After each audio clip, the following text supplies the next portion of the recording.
उत्तम भजन भगवत प्राप्ति। ना हमको अभी सरकारी नौकरी की है, ना हम करने का कोई लक्ष्य है, ना हम उसके विषय के ज्ञाता है।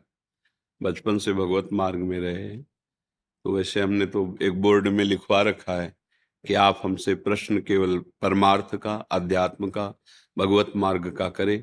पर उसमें भी जब कोई गृहस्थी में अपनी समस्या का समाधान, उसे हम भागवती की, तो हम इतना जरूर कहते हैं, उत्साह संपन्न मदीर्घ सूत्रम क्रिया विधिज्ञम विष्णे सुसक्तम सूरम कृतज्ञम दृढ़ सौहृदन से लक्ष्मी स्वयं याति निवास है। तो जगत की उन्नति के लिए कह रहे हैं ये श्लोक। जगत जागतिक ईश्वरी की प्राप्ति के, चाहे नौकरी हो, चाहे व्यापार हो, चाहे किसानी हो, चाहे किसी भी का उत्साह संपन्न, कभी अपना उत्साह टूटने नहीं देना चाहिए।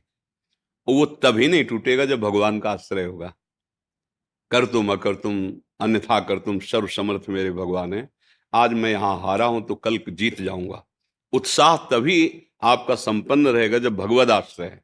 उत्साह संपन्न, हर स्थिति में अपने को कभी निराश नहीं होने देना, कभी टूटने नहीं देना, कभी हारने नहीं देना। क्योंकि कभी संपत्ति का योग होता है, कभी विपत्ति का होता है, कभी अनुकूलता आती, कभी प्रतिकूलता आती, कभी जय आती, कभी पराजय आती है। ये द्वंद्व चलते रहेंगे, चाहे कोई भी हो, सबके जीवन में आते हैं। पर हमें उत्साह संपन्न बनना है। इसके लिए भगवद आश्रय अंदर से चलना चाहिए। हरि शरणम, हे भगवान मैं आपकी शरण में हूं। तभी आप इस लोक में उन्नति प्राप्त कर सकते हैं, उत्साह संपन्न हो सकते हैं। नहीं तो उत्साह विजय में दिखाई देती है, अनुकूलता में दिखाई देती है, हार में कहाँ उत्साह दिखाई, सब निराश हो जाते हैं। लेकिन वही शूरवीर है जो हार में भी निराशा ना आने दे और किसी भी कार्य को आगे के लिए न टाले, दीर्घ सूत्री न बने। इसलिए मदीर्घ सूत्रम अदीर्घ सूत्री, तत्काल जो कार्य हमें कल करने के लिए दिया गया है, भले संपन्न कल हो, लेकिन चिंतन के द्वारा हम पूरा आज ही कर लेते हैं कि ऐसे से ऐसे ऐसे ऐसे करना है। हम कार्य की सफलता का पूरा अपने दिमाग में बैठा लेते हैं चिंतन के द्वारा। जैसे उत्तम रसोईया वही है जो बनाने के पहले दिमाग में बना ले। उत्तम कार्यकर्ता वही है जो कुछ भी कार्य करने के पहले दिमाग में पूरा उसका निश्चय कर ले। ऐसे ही मदीर्घ सूत्रम, किसी कार्य को आगे टाले ना।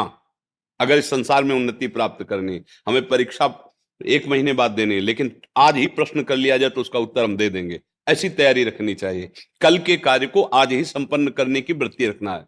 क्रिया विधिज्ञम, जिस कार्य में लगे उसको विधान से करे, मनमानी नहीं। चाहे वो पढ़ाई हो, चाहे वो व्यापार हो, चाहे वो किसानी हो, अलग अलग विधान होते हैं ना। व्यापार का अलग विधान होता है, नौकरी का अलग विधान होता है। अलग अलग जो विधान है, जो सिस्टम है, बिल्कुल ठीक उसके अनुसार आपको ज्ञान होना है। क्रिया विधिज्ञम, और जो कार्य आपको दिया गया है वो एकाग्र होकर करें। व्यसने स्वशक्तम, आपको जो व्यापार है, जो भी कार्य दिया गया, पढ़ाई, जो नौकरी, उसमें आसक्त हो जाइए संसारिक उन्नति के लिए। कि अगर हमें आर्मी में जाना है तो जो कल हमारी परीक्षा होगी उसको हम जानकारी करके पहले आज ही हम उसमें पुष्ट हो जाते हैं। अगर इतने किलोमीटर दौड़ना है तो 1 किलोमीटर और आगे की हम रफ्तार बढ़ा के रखते हैं। इतनी ऊंचाई तो इससे और ऊंचे, इतना अभ्यास। क्रिया विधिज्ञम विष्णे सुसक्तम शूरम, हृदय को सदैव बलवान रखे। हृदय में कभी दुर्बलता, नीचता हमारे हृदय को छू ना जाए। अगर हृदय बलवान रहेगा, आपका संकल्प दृढ़ रहेगा, आपका भाव दृढ़ रहेगा, तो पराजय भी आपकी विजय का हेतु बन जाएगी। शूरम और कृतज्ञम, अगर कोई आपका उपकार करता है तो कभी विश्वासघात न करे, उसका कृतज्ञ रहे। अगर एक बार भी उसने कोई हमें धर्म की शिक्षा दी, हमारे को बचाया, हमारे को वो सत्य मार्ग पर, तो हम सदैव कृतज्ञ रहें। हम ऐसा विश्वासघाती स्वभाव हमारा ना हो। दृढ़ सौहृदय, पूरा परिवार या मित्र मंडली, हम ऐसे आचरण करें कि वो हमें प्यार करे। सौहृदय से कि यार ये तो अपना बंदा इतना विश्वसनीय है कि अगर किसी भी तो इससे धोखा नहीं हो सकता। अगर ऐसे स्वभाव वाला व्यक्ति है तो जो पद चाहे उसे प्राप्त हो सकता है। भगवान का आश्रय और इन लक्षणों का जीवन में, फिर निराशा नहीं, फिर निराशा नहीं होगी। अगर आप अच्छे आचरण नहीं करेंगे, पाप कर्म करेंगे, तो जो बचे हुए सुकृत हैं वो भी नष्ट हो जाएंगे। अगर जो उन्नति का मार्ग है वो भी पतन के मार्ग में बदल जाएगा। ये कर्म भूमि है ना। हम अच्छे कर्म करें, पतन का नंबर आ रहा है, मान लो पाप का नंबर आ रहा है, तो पतन के लिए गिराने की कोशिश करेगा, लेकिन आपका नया कर्म आपको बचा लेगा। आपको उठा देगा।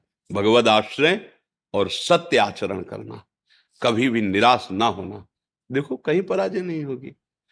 और ये बात अच्छे से समझ लो कि दिन और रात जरूरी है। दिन ही दिन रहे तो ठीक नहीं, रात ही रात रहे तो ठीक। ऐसे इस सृष्टि में दुख और सुख, जय और पराजय, द्वंद्व चलते रहते हैं। इनमें निराश ना होवे। कभी ऐसी भी परिस्थिति आ सकती है कि दुखद ही दुखद वातावरण, फिर भी धैर्य रखे। वो धैर्य वही रख सकता है जो भगवान का आश्रय ले, नाम जप करता है, भगवद आश्रित। इसीलिए कहते चाहे विद्यार्थी हो, चाहे व्यापार हो, करो कुछ भी करो, भगवान का आश्रय ले लो और नाम जप करो तो तुम्हें बहुत सपोर्ट मिल जाएगा। तुम टूटोगे नहीं। जैसे किसान की खेती नष्ट हो गई, उसने आत्महत्या कर दी। विद्यार्थी फेल हो गया, वो आत्महत्या के लिए तैयार। छोटी छोटी बातों में लोग अपने जीवन को नष्ट कर रहे। क्यों? भरोसा अविनाशी का नहीं है, प्रभु का नहीं है, बुद्धि में अध्यात्म का ज्ञान नहीं है। इसलिए पार्थिव भोगों के नाश होने पर, जिनका नाश होना सत्य है, वो नष्ट होंगे ही, उसमें हम अपने को नष्ट कर देते हैं। अरे आज फेल हो गए तो हम और पढ़ाई करेंगे, आज हमारा फसल नष्ट हो गई तो अगली बार और पैदा करें। अपने जीवन को नष्ट कर देना उसका कोई हल थोड़ी है। तो इसलिए अच्छे बनो, नाम जप करो, भगवद आश्रित रहो और इन बातों को समझो।